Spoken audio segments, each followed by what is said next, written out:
But so are we all good? All right. Okay. So it's very exciting to see you again. Does everybody remember who this man is? Yes, they're saying yes. And look, you can verify. Hearts already coming in. Nice green and peachy hearts. A few purple and pink ones. But they are coming in especially for you. Yes, Dr. Bob, it is. Now, okay, well, tell us, everybody, your name. Hi, everybody. My name is Dr. Bob Zajac. I'm a board-certified pediatrician. And if it's okay, I'd like to tell you a little bit about myself. I have 8 kids. I have 15 years of training in what I'm about to talk to you about. My background is in child development, a 4-year degree. I was getting my PhD in special education 4 years before I surprised my wife with my desire to become a medical doctor. That added 7 more years. And then just for fun, I have a 2-year degree in Master's in Business Administration, so 17 years. And happy to share some of that experience with you in my personal journey as it relates to vaccines and injuries of children. You are seriously qualified. I've been reading about this a lot. As you know, medical doctors don't have a lot of training in vaccines. We don't have a lot of training in anything in detail unless you become a specialist. I've been reading about vaccines since 2009, about an hour a day. I started reading about vaccines when I saw my patients getting hurt, and that was really hard for me. I didn't want to believe it. In 2003, you all, literally everyone would have hated me. Biggest jerk of a jerk doctor you ever would have met in 2003, biggest ego of any doctor I think that was ever created. And when I walked into my community, I told everybody how blessed you are that I'm here now.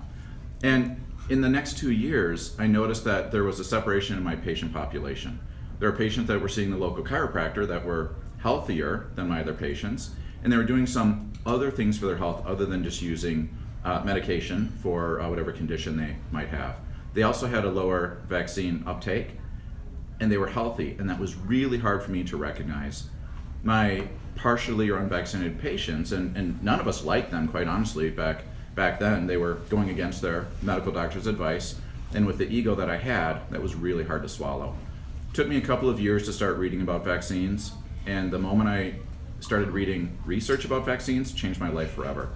I didn't know anything beyond the vaccine information statements, where we find out that vaccines are perfectly safe. You'll become immortal if you vaccinate, and if you don't, all the babies in the world will die. And that's what the CDC wants us to believe, and I understand why they say what they say. When I started reading vaccine inserts, I was blown away at what had been studied or not studied, at the numbers of kids that were studied. A study of 2,000 kids, and then we start vaccinating 4 to 8 to 12 million kids to see what happens. And it changed my life when I saw vaccines having a higher injury rate than what we expected. We had a brand new vaccine that would come out, and we'd start vaccinating kids, and instead of a 1 in a million reaction, we were seeing kids, 1 in 100 being hospitalized, or having to create special rules that if you received a vaccine, you had to lay on the table for 20 minutes because you might pass out as you were leaving our clinic. Really hard for me. I am embarrassed to admit that I was still a vaccine bully, that in my practice we needed certain vaccine rates and you couldn't question my authority, but then I started to make personal decisions for my own children where we wouldn't give my kids any new vaccine that had just been released. A silly rule at the time for what I know now, but I was never going to test vaccines on my kids again. And in 2007 or 8, I forget, I experienced my first regression to autism with one of my patients. Now, you've all heard the same story, that they were born with autism and the doctor just didn't know that they had autism, and it's really hard to pick, no, that's not true. My background's in child development. I was working with kids with special needs. I had a perfectly normal child in my practice until they received his 12-month vaccines. When I walked into the room at a 17-month visit, I literally saw a child I'd never met before. I thought I walked into the wrong room. I stepped out to look to make sure I was in the right room because I did not recognize this child. He had regressed into autism, one of the saddest cases I've ever seen. And hard to admit that I struggled with recognizing that that really happened to my patient. I still know the child today. I'm working with him. He's doing well. But it opened up my eyes. That's when I started reading about vaccines. A few years later, we had a patient die after his shots. They called it a SIDS death at 2 in the afternoon, a few hours after his vaccines. I remember the discussion, and I don't want to violate any confidentiality, so I'm going to be very careful with the words that I use. Sure. The coroner asked the ER doctor, do you think this was related to the vaccines that the child had earlier today? And the doctor said, well, no, it wouldn't have been the vaccines. implying, of course, that vaccines are perfectly safe. So it was marked as a SIDS death, and everybody moved on.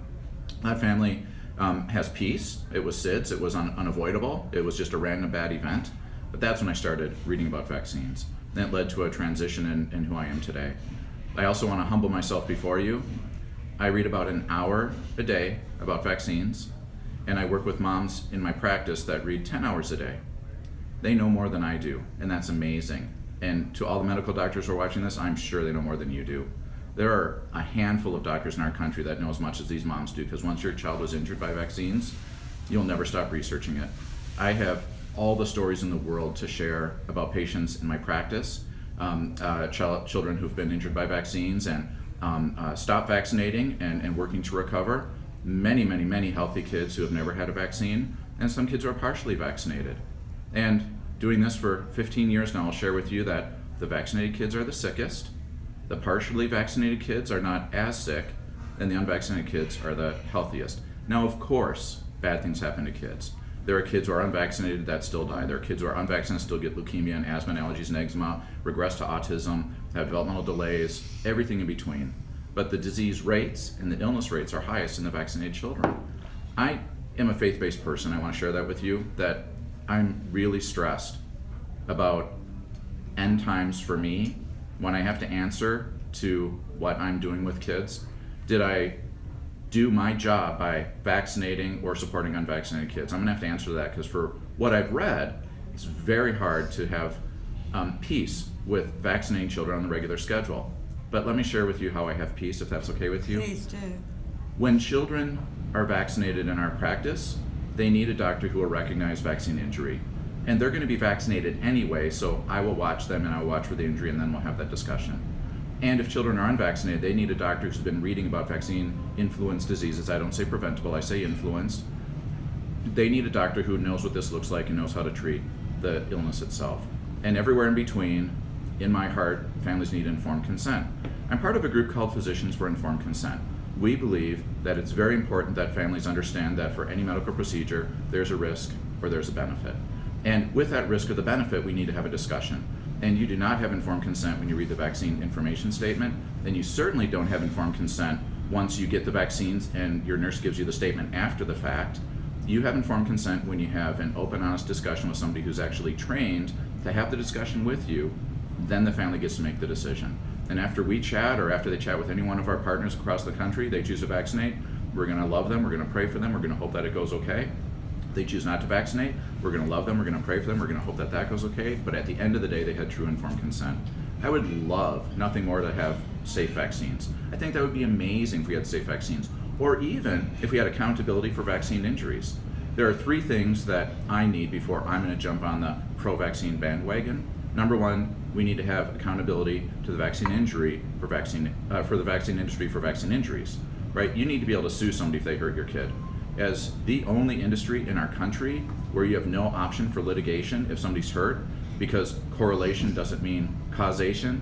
You gotta be kidding me, right? Like a kid falls over and they get a bloody nose. Yeah, they fell, they hit their nose, and their nose is bleeding. That was not correlation. We saw what happened, they got hurt. Vaccine injuries happen, whether it's immediately or years afterwards. We need to be able to hold people accountable. That's gonna drive safety. Now that's not my medical training or my pediatrics training, that's my master's in business training. You have to hold markets accountable for injury. That's how you have safety. That's why we have safe products in our country as best we can, because you actually get to hold them accountable and sue them when they're not protecting our children. The second thing is we need to study vaccinated versus unvaccinated kids. We have plenty of people who would volunteer for that study that are vaccinated, plenty of people who are unvaccinated. We need to study that. We need to have placebo-controlled studies so we can see what happens if I inject you with nothing compared to vaccines, and have that up front, not after the fact, where we're trying to figure out what happened to our children. Once we have those things, including long-term outcome studies, right, because some of the stuff happens years, not moments afterwards. Once we have those, I promise you I'll be in the forefront of vaccinating children in our country. Once we have full informed consent for the providers as well. Until that point, we have to have a discussion. If that makes me a bad doctor, call me a bad doctor. We need to save and support our children and our parents' rights to decide what they're going to inject. I'm sorry, did you have any questions? Oh, I'm just mesmerized that you're getting so much love. Okay. Just to remind people, they recognize, some of them, it's like I recognize him. And now tell them why they recognize you? What happened? A year ago, I showed up to our Minnesota Capitol to support my friends and professionals and parents who are there to testify about the risks of vaccines and to support parent choice for vaccines. I do not support mandated vaccines. Parents have to have a choice. And as I was sitting in the back there supporting and praying for my friends and families, I felt compelled to get up and give my own testimony. And boy, did I just go nonstop for 30, 40 minutes, just speaking the truth and love to everybody who would listen to me. And some people love that about me, some people hated that about me, but I feel like what I said was defensible. I feel like it's evidence-based, and I'm proud of what I said, and I'm proud of what I'm saying today, even though 95% of you are going to love this and 5% are going to hate it. Just leave my wife and kids out of it. Oh, absolutely. I can't see any haters. So one of the famous lines that you came out with was the amount of money that you do not make because you don't choose money over life. Correct. And it was quoted around that it was 700,000. Correct. Where did that figure come from? Is that for your whole practice, or was that just for you as a pediatrician? At the time, that was for me as a pediatrician with my patient volumes. When we calculated the profit margin, you know that there's a profit for vaccines, correct? There's a profit margin for each vaccine. And so as a business owner, again, business degree, pediatricians don't have business degrees, I calculated the profit of each vaccine that I give and the profit of each vaccine that families chose not to receive on that day. $700,000 is my lost profit because I don't make everybody vaccinate in our clinic. That number has gone up with the number of providers that we have.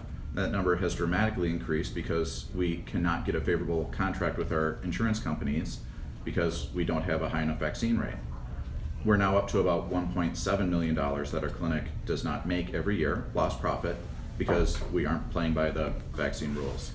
And I love my wife with my heart, my soul. She frequently asks me, how important is this vaccine issue to you? Because I think she would really like that $1.7 million. We barely pay our bills each week or each month in the clinic. It's that important, and it is what it is. So we're going to keep going as long as we can survive as a clinic. Each month it's hit or miss, and those are the rules that we have to play by, but the kids are more important than the money. Wow. I mean, literally, wow. Why are there not more pediatricians coming out? Surely there are other pediatricians that even at least have faith and realize they have to do the right thing. Surely there's so many that the level of bullying that we record as we go around the world it's horrific. From pediatricians. I believe that pediatricians don't necessarily understand all the issues involved, and I say that without judgment, right? If you don't know, it's hard to be held accountable. For sure, pediatricians who don't own their own clinics don't understand the financial ramifications of a lower vaccine rate. Physicians, including a provider at one of my previous practices, realize that if you have to talk about vaccines, you lose money. If you give the vaccines and it didn't take you any time to talk about it, you optimize your profit. For you personally as a provider, but also for the organization. If you spend 10 or 15 minutes talking about a vaccine and a family chooses not to vaccinate after they have informed consent, you lose 15 minutes of your productivity for the day, and you certainly don't make the profit for the vaccine. So when physicians haven't read about vaccines, I understand it, right? We're busy, and we hope that we can just put some of these things at ease, right? If you have asthma, you need an inhaler. If you have eczema, you need a steroid. Let's just use the protocol. Let's use the algorithm. Let's provide care that we learned. And I don't judge that at all. Vaccines are different because we're making a recommendation suggesting that they're perfectly safe, and they're not. And we're hurting kids, but we won't know it or admit it unless we read. My hope is that physicians, under the pressure of parents, will stop and actually read about it. They'll read some great books that are out there. They'll actually go to peer-reviewed research and study the vaccine ingredients, as opposed to what the pharmaceutical representative hands you when they're selling you the vaccine. Wow, so I hate to say this, it sounds kind of mean, but it is true, I feel. That pediatricians, and please, it's just from what I've heard going around, they are pharma sales reps.